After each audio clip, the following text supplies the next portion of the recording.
Capítulo 4. Resgate surpreendente. 8h59. O voo 139 da Air France parte de Tel Aviv em direção a Paris no dia 27 de junho de 1976. Em um domingo de céu limpo e ensolarado, 228 passageiros voam a bordo de um Airbus A300. São em sua maioria israelenses e franceses, e mais pessoas de outras 20 nacionalidades, entre elas 2 adolescentes brasileiros. Ao fazer uma escala em Atenas, 38 passageiros desembarcam e outros 56 embarcam na aeronave. Devido a falhas de segurança do aeroporto, 4 terroristas conseguem passar pelos detectores de metal munidos com armas, explosivos e granadas. Eram 2 palestinos e os outros 2, Wilfried Buzi e Brigitte Kuhlmann, alemães. 8 minutos após a decolagem, os alemães, posicionados à frente na primeira classe, anunciam o sequestro e dominam a cabine. Ninguém imagina o que vai acontecer. Tensão e perigo. Sob a mira de Buzi, o comandante Michael Backus, 51 anos, ex-piloto naval francês, veterano da Segunda Guerra Mundial, foi obrigado a corrigir a rota e seguir para a África. Teve de pousar em Benghazi, Líbia, onde os sequestradores buscavam autorização do ditador Muammar Gaddafi para reabastecer o avião e confirmar o destino final. Ali, uma passageira britânica foi liberada, avisando que estava grávida e passando mal. Após 8 horas agonizantes para os reféns, sob um calor insuportável, sem ar-condicionado, comida nem água, o avião finalmente decolou. Seguiram por 3.800 quilômetros em direção a Entebbe, o principal aeroporto de Uganda, às margens do imenso Lago Vitória. No desembarque, os terroristas cumprimentaram efusivamente outros comparsas do grupo que já os esperavam no aeroporto. Após a longa viagem, os reféns receberam a visita de Idi Amin Dada, presidente do país africano, cercado de soldados e pessoal da mídia. Apresentava-se como um negociador e salvador dos reféns. Tendo em suas mãos o sangue de mais de 300 mil ugandenses, seu perfil imprevisível e brutal se tornou conhecido mundialmente pelo drama O Último Rei da Escócia, 2006. Em 28 de junho, os terroristas emitiram um comunicado segundo o qual, para liberar os reféns, demandavam a libertação de 53 presos palestinos, 40 deles alocados em prisões israelenses. Caso não fossem atendidos em 3 dias, destruiriam o avião com os passageiros dentro. O pedido era logisticamente impossível de se atender no prazo dado. Os líderes políticos dos países envolvidos também não viam uma solução segura para o caso. O governo israelense tentava incessantemente negociar por meio de conversações diretas com Amin, porém sem sucesso. A tensão entre os reféns, especialmente os israelenses, aumentou no dia seguinte, 29 de junho. Com marretas, soldados ugandenses abriram um buraco em uma parede interna e os terroristas separaram os israelenses das pessoas de outras nacionalidades. Um dos reféns sobreviventes do Holocausto reviveu seus traumas ao ser chamado para pegar seus pertences e ir para o outro lado. Viam-se os números esverdeados e gravados em seu antebraço. No dia 30 de junho, quarta-feira, os 48 passageiros identificados como não israelenses foram libertados e seguiram em voo para Paris, incluindo os 2 brasileiros. A notícia dessa seleção dos reféns chocou a sociedade israelense e a opinião pública em várias partes do mundo. O risco de ocorrer um novo massacre de judeus era iminente. A colaboração de Amin com os terroristas ficou exposta. Os outros países já haviam recebido seus reféns. Um dia antes de se esgotar o prazo, as autoridades israelenses se esforçavam para conseguir mais tempo antes da decisão, até que finalmente ganharam mais 3 dias. Contudo, não haveria mais possibilidade de negociação e os terroristas acrescentaram uma nova demanda: o pagamento de 5 milhões de dólares pela liberação do avião. Multidões enfurecidas protestavam em Israel pedindo a troca pelos reféns. Chegaram a invadir a casa do primeiro-ministro Isaac Rabin. Sem a plena certeza do que fazer, a decisão foi adiada, mas tinham de resolver logo. Caso contrário, 2 reféns morreriam a cada hora, incluindo as crianças, segundo a última mensagem vinda de Entebbe. Operação ousada. Todas as opções estavam sobre a mesa e eram discutidas a portas fechadas. As negociações prosseguiam com a intermediação de outros países, mas não avançavam. Paralelamente, desde o primeiro dia do sequestro, os militares se preparavam para oferecer uma alternativa. Saleret Matkal, a principal unidade de elite israelense, foi destacada para preparar uma ousada ação de resgate, cognominada inicialmente como Operação Thunderbolt. Nesse plano improvável, comandos israelenses deveriam voar milhares de quilômetros, passando por diversos territórios inimigos sem serem localizados por radar. Precisariam também realizar o mais difícil, pousar em Entebbe, mantendo o elemento surpresa para evitar a execução dos reféns. Caso os terroristas suspeitassem da chegada dos israelenses, matariam os reféns como havia acontecido em um atentado recente. O ataque deveria ser noturno, mas ainda não se sabia nem mesmo se as luzes da pista de pouso estariam ligadas. Detalhe fundamental para o sucesso da ação. Paraquedistas não podiam saltar sobre o Lago Vitória, infestado de crocodilos. A única opção que restava era a ida direta a Entebbe. Pouco mais de um dia antes do prazo final, os políticos não haviam tomado a decisão. Treinamentos intensivos haviam sido feitos ao longo da semana, mesmo sem os militares saberem ainda se o plano seria aprovado. Os comandos precisavam partir no máximo até às 15 horas para chegar em tempo. Finalmente tiveram permissão do primeiro-ministro para voar, mas a confirmação da operação só chegaria via rádio durante o voo. 4 aviões de transporte militar Hércules C-130, sendo um deles um avião hospital, decolaram com dificuldade, sobrecarregados e mantendo uma baixíssima altitude de cerca de 15 metros no trecho acima do mar vermelho para evitar os radares. Caso os pilotos fizessem um movimento em falso para a frente de apenas 2 milímetros no controle do manche, o avião se destruiria no mar. A turbulência era intensa e os soldados passaram mal. Os 4 aviões militares eram seguidos por um Boeing 707 que deveria sobrevoar o aeroporto de Entebbe, prover comunicação em tempo real com Israel e oferecer mais serviços médicos caso fossem necessários.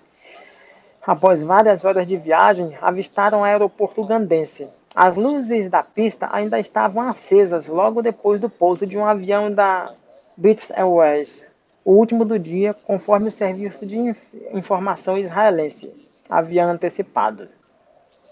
O primeiro C-130 fez o pouso e parou na metade da pista. Rapidamente, soldados desceram para colocar lâmpadas móveis junto às luzes laterais, a fim de garantir que os outros 3 aviões militares conseguissem pousar. A rampa do primeiro C-130 se abriu e desceu por ela inusitadamente uma Mercedes preta. Era idêntica à usada por Idi Amin e tinha até bandeiras ugandenses. Dentro da Mercedes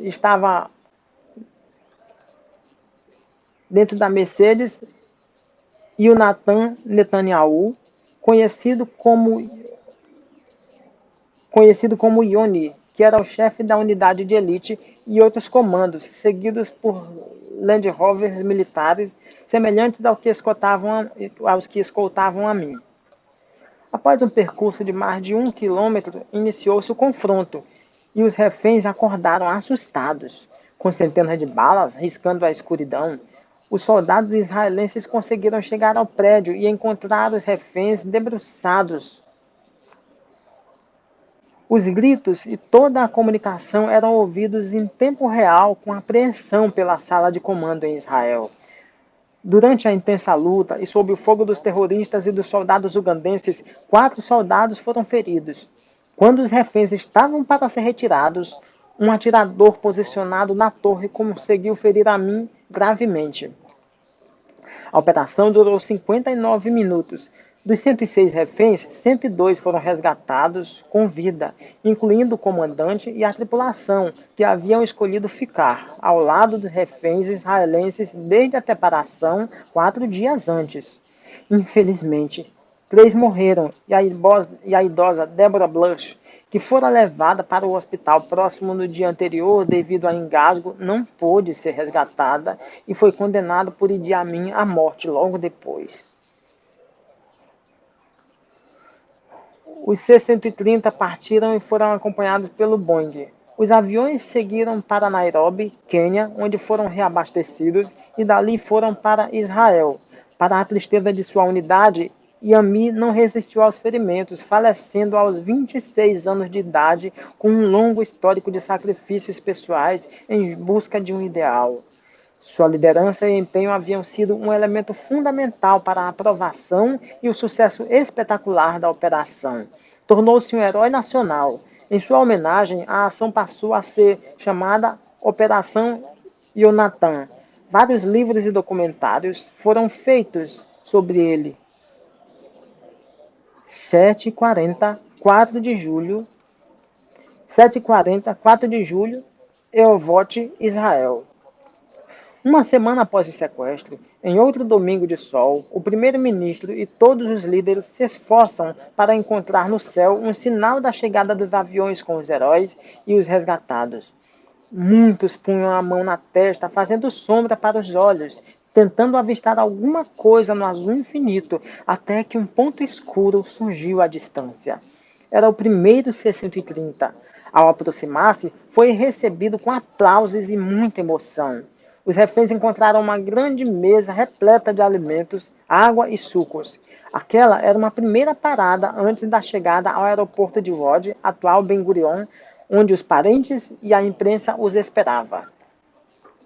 O avião decolou novamente e, após mais 15 minutos de voo, o primeiro C-130 com os reféns resgatados chegou ao aeroporto de Lod diante de uma multidão em festa. O país inteiro comemorava e o mundo assistia às cenas em admiração e espanto. Ainda hoje, a operação realizada em Entebbe é considerada o maior e mais bem-sucedido resgate de reféns da história. Diversos filmes, livros e documentários foram inspirados nessa operação. 40 anos depois, em 2016, Benjamin Netanyahu, o primeiro-ministro de Israel e irmão de Yoni, foi recebido em uma visita oficial à Uganda e discursou em frente ao terminal de Entebbe. As bandeiras dos dois países foram hasteadas e uma placa foi posta em memória ao incrível resgate ocorrido ali. Resgatador e resgate. Podemos ter uma ideia da apreensão e do sofrimento dos reféns em Entebbe.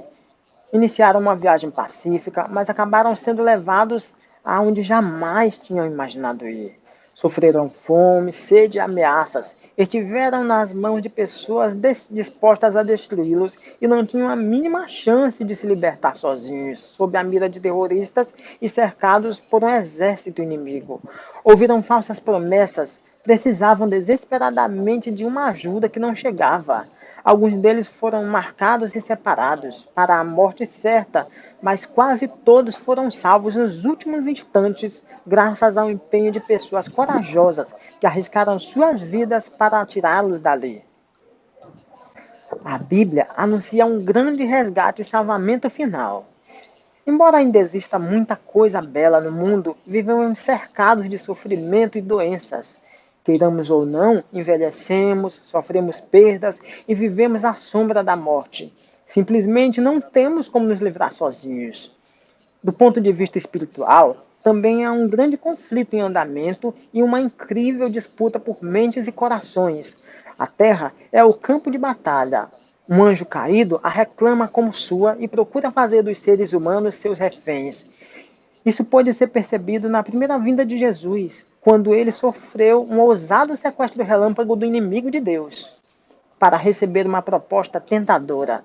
Então o diabo o levou para um lugar mais alto e num instante lhe mostrou todos os reinos do mundo. E disse: eu lhe darei todo esse poder e a glória desses reinos, porque isso me foi entregue e posso dar a quem eu quiser. Portanto, se você me adorar, tudo isso será seu. Lucas 4, 5 a 7. Felizmente, Jesus não caiu nessa armadilha. A terra e os seres humanos nunca pertenceram ao inimigo de Deus, que é um usurpador. Se alguém tem o direito a esse mundo, é apenas seu Criador. Somos filhos de Deus, porque Ele nos criou. E pertencemos duplamente a Ele, pois também é nosso Redentor. Ou seja, é aquele que nos comprou na cruz. Atos 20, 28, Apocalipse 5, 9. Com a entrada do pecado nesse mundo, a humanidade se contaminou mortalmente. Portanto, assim como por um só ser humano entrou o pecado no mundo e pelo pecado veio a morte, assim também a morte passou a toda a humanidade, porque todos pecaram. Romanos 5:12. A degeneração moral e espiritual do pecado trouxe a morte, porque o salário do pecado é a morte. Romanos 6:23. Nosso maior problema, então, não era o inimigo externo, aquele que usurpa o mundo e trata o mundo como refém. Deus sabe como lidar com ele e tem um infinito poder para neutralizá-lo. A grande questão é o pecado, não apenas as ações ruins, mas o estado de alienação espiritual, uma distância de Deus ou mesmo uma doença da qual brotam nossas tendências negativas e as mazelas do mundo. O inimigo de Deus e seus anjos caídos, que também são pecadores, às vezes manipulam nossas tendências para nos aprisionar atrás das barras do egoísmo, da mentira e dos vícios. Assim, a questão não é só Deus pagar o preço por nossa liberdade. Deus até poderia fazer isso, mas nós não iríamos querer sair do cativeiro. Para os israelitas do tempo de Moisés, não bastava Deus tirar o povo do Egito, era preciso tirar o Egito do povo. Deus os havia livrado da escravidão e queria levá-los para uma vida de liberdade, mas o povo diversas vezes quis voltar à terra da escravidão. Foi por isso que Jesus veio a primeira vez. Por meio de sua vida, morte e ressurreição, Cristo lidou com o duríssimo problema do pecado que está na base das dificuldades que enfrentamos hoje no mundo. E uma das maiores definições de pecado é dada pelo apóstolo João. O pecado é a transgressão da lei. 1 João 3, 4. Jesus veio a primeira vez não só como um resgatador, mas como o próprio resgate, o pagamento pela nossa redenção, por termos infringido a lei divina. O resgate não é pago a Satanás, pois Deus não deve nada a ele. O resgate é pago ao próprio Deus, por causa da transgressão de sua lei, santa e eterna, derivada de seu caráter. Jesus assumiu essa missão e tomou sobre si a penalidade que estava reservada para nós. Por meio de seu sangue, sua vida, ele pagou o preço da nossa redenção, pois o próprio Filho do Homem não veio para ser servido, mas para servir e dar a sua vida em resgate por muito. Marcos 10, 45. Ele deu a si mesmo em resgate por todos. 1 Timóteo 2, 6. Fomos resgatados pelo precioso sangue de Cristo, como de um cordeiro sem defeitos e sem mácula.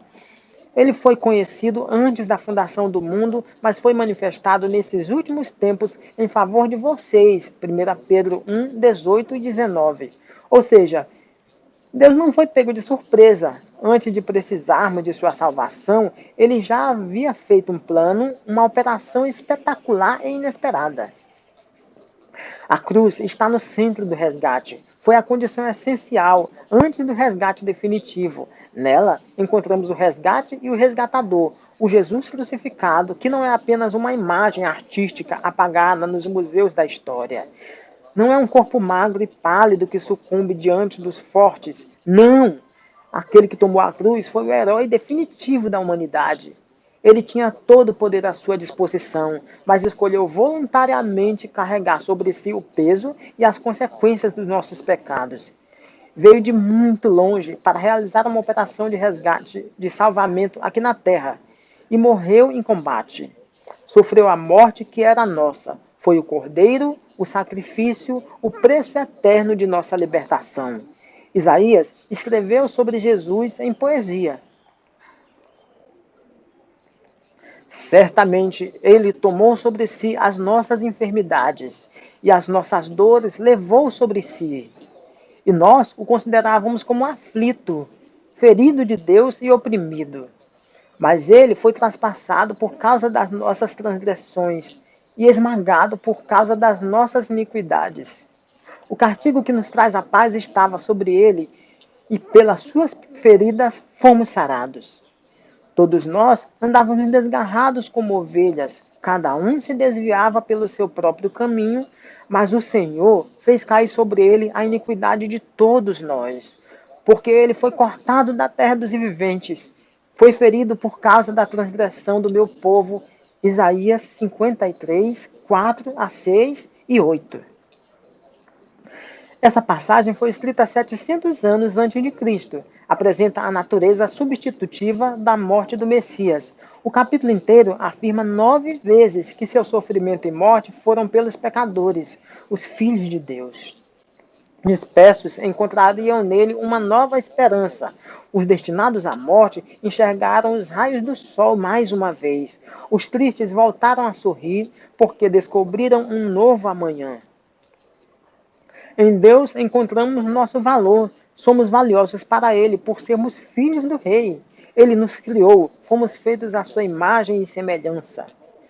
Embora pais e mães humanos possam às vezes nos entristecer e decepcionar, o Pai Celestial tem maior amor que de uma mãe e jamais nos abandona. Ainda que uma mãe rejeite o seu bebê, Deus jamais rejeita ou se esquece de seus filhos. Isaías 49, 15. Deus nos ama pelo nosso valor individual e não pelas coisas que temos. Graça é o favor imerecido do Pai. É um Pai pródigo que esbanja o seu amor oceânico. O amor divino é incondicional e anterior à vinda de Cristo. Deus não nos ama porque Jesus morreu pela humanidade. Pelo contrário, porque nos ama, fez tudo para nos salvar. A busca de Deus para salvar o ser humano está resumida nessas lindas palavras. Porque Deus amou o mundo de tal maneira que deu seu Filho unigênito, para que todo aquele que nele crê não pereça, mas tenha a vida eterna. João 3,16. O amor divino é anterior.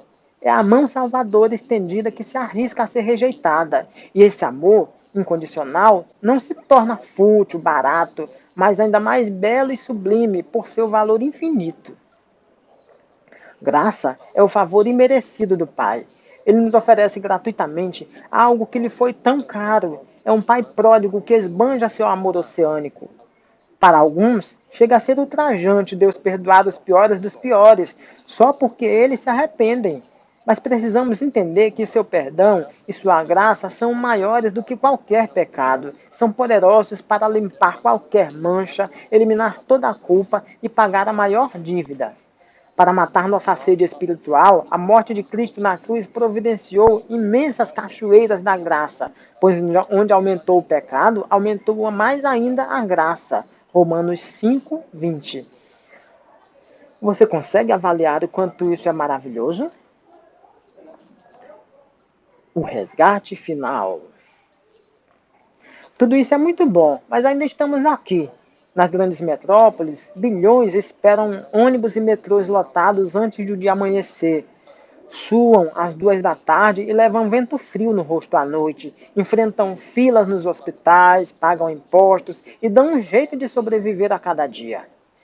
Muitos estão desempregados e fazendo o possível e o impossível para se manter. Porém, independentemente da realidade de cada um, todos enfrentamos doenças, sofremos perdas e todas as belas promessas da Bíblia não mudam essa realidade. A violência e as ameaças ao nosso bem-estar estão por toda a parte. Quando tudo isso terá um fim? De fato, as promessas de Deus falam sobre a transformação em nossa vida, hoje. Ele não muda o mundo, mas atua em você, lhe dá um novo coração e um amor sobrenatural. Mesmo assim, ainda estamos sujeitos ao pecado e às suas consequências, entre elas a morte.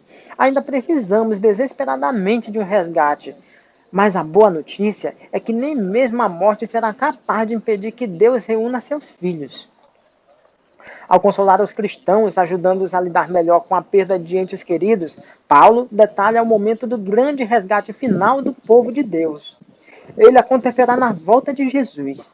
O apóstolo afirma: E Pela palavra do Senhor, ainda lhes declaramos o seguinte: nós, os vivos, os que ficarmos até a vinda do Senhor, de modo nenhum precederemos os que já morreram.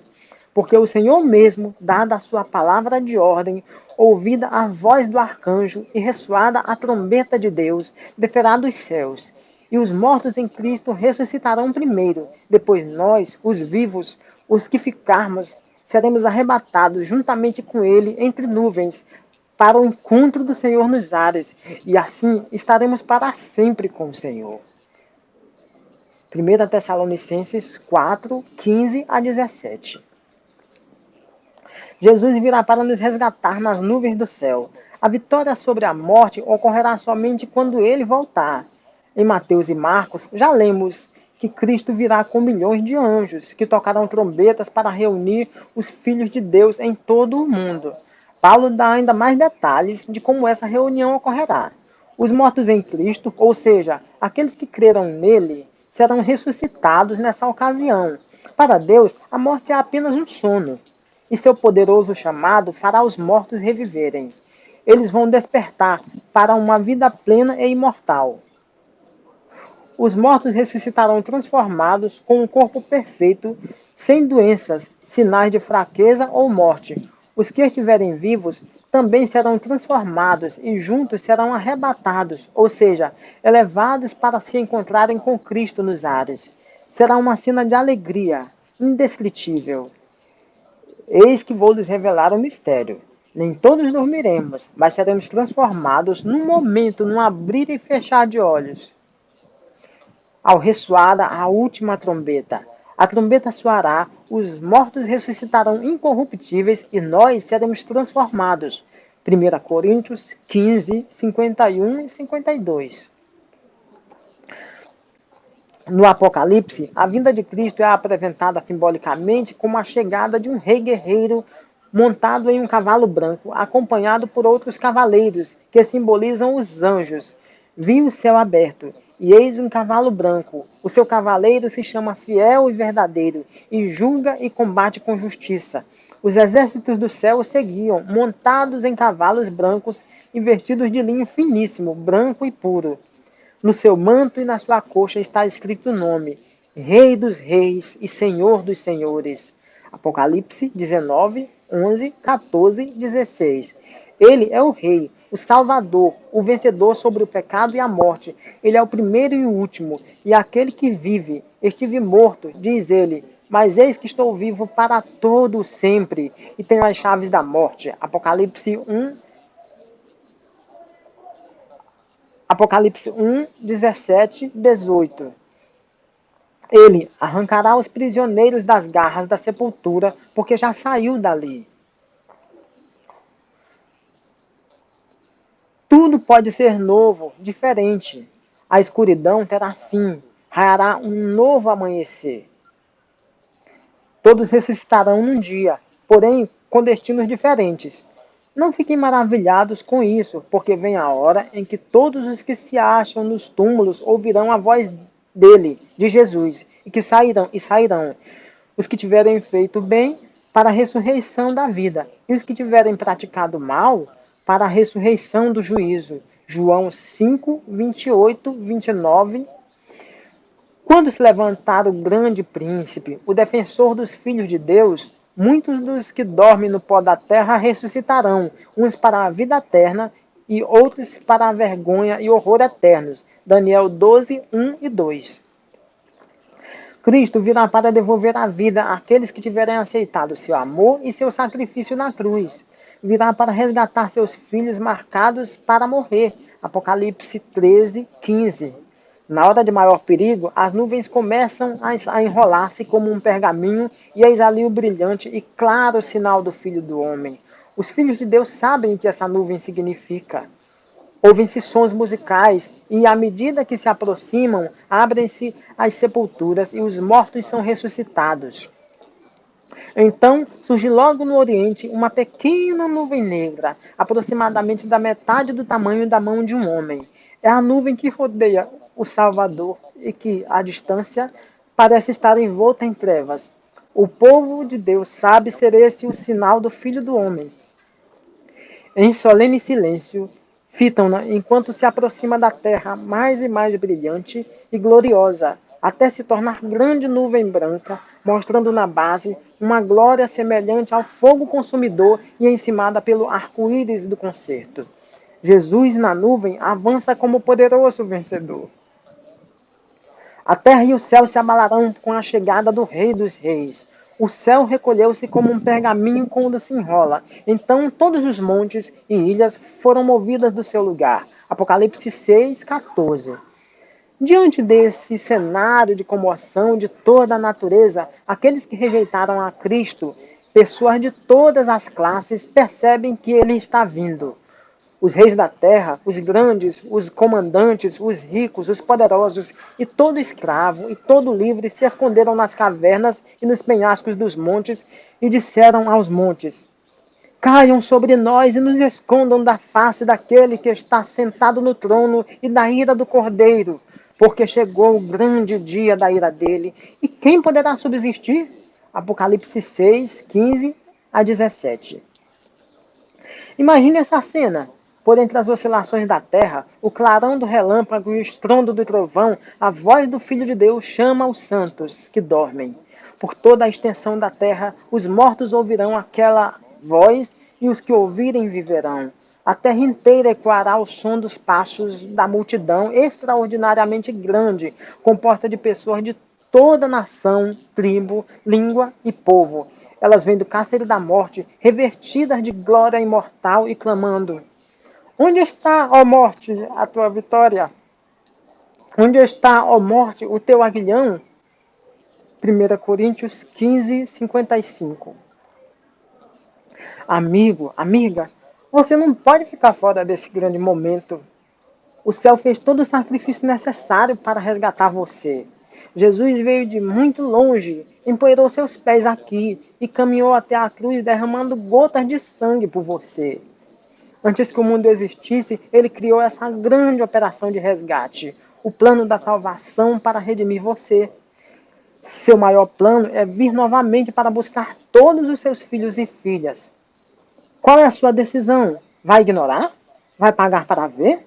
Abra seu coração agora para o chamado de Deus. Não deixe para amanhã. Perceba o estado do nosso mundo e para onde ele está caminhando. Já ouvimos os passos de um Deus que se aproxima. Tome sua decisão. Creia em Deus e em Jesus, mesmo que você não tenha fé. Tudo pode ser novo, diferente. A escuridão terá fim. Raiará um novo amanhecer. Que você possa dizer com todos os que forem salvos naquele grande dia: eis que este é o nosso Deus, em quem esperávamos, e ele nos salvará. Esse é o Senhor a quem aguardávamos. Na sua salvação exultaremos e nos alegraremos. Isaías 25:9. Chega mais perto. Quando o ser humano nasce, ele não tem nenhum bem material. Nem mesmo sabe andar, falar ou se cuidar. Não sabe absolutamente nada. E depende dos pais ou responsáveis para tudo, não é mesmo? Quando a morte chega, também não levamos nada. Tudo o que adquirimos na vida acaba nas mãos de outras pessoas. E um dia tudo será destruído. Então, pergunto a você: será que vale a pena passar a vida correndo como um louco sem ter tempo para o que realmente importa? Vamos mudar essa situação? Siga o que a Bíblia diz. Busque a Deus e seu reino em primeiro lugar. Mateus 6:33. Se você fizer isso, notará quantas coisas maravilhosas ocorrerão em sua vida. Diante do que vimos nesse capítulo, assinale as opções abaixo. Creio que Jesus pagou na cruz o preço de meu resgate. Aceito Jesus como meu Salvador. Creio que em breve ele voltará para me levar ao céu. Quero estar preparado para a breve volta de Jesus. Quero entregar meu coração a Cristo hoje. Olá, queridos e queridas, tudo bem? Eu espero que, se você prestou atenção nessa mensagem, se ela tocou no seu coração, se você deseja fazer parte desse maravilhoso resgate e ser liberto, onde você estiver, não importa quando você estiver assistindo esse vídeo, no silêncio do seu quarto ou em qualquer lugar onde você possa estar só, ajoelhe-se e entregue o coração a esse Deus maravilhoso, porque Ele ama você e deseja resgatar você desse mundo de pecado para te levar a um mundo onde não haverá nem dor, nem sofrimento e onde nossas mais ousadas esperanças não chegam nem perto diante daquilo que Ele tem preparado para nós. Até o próximo vídeo.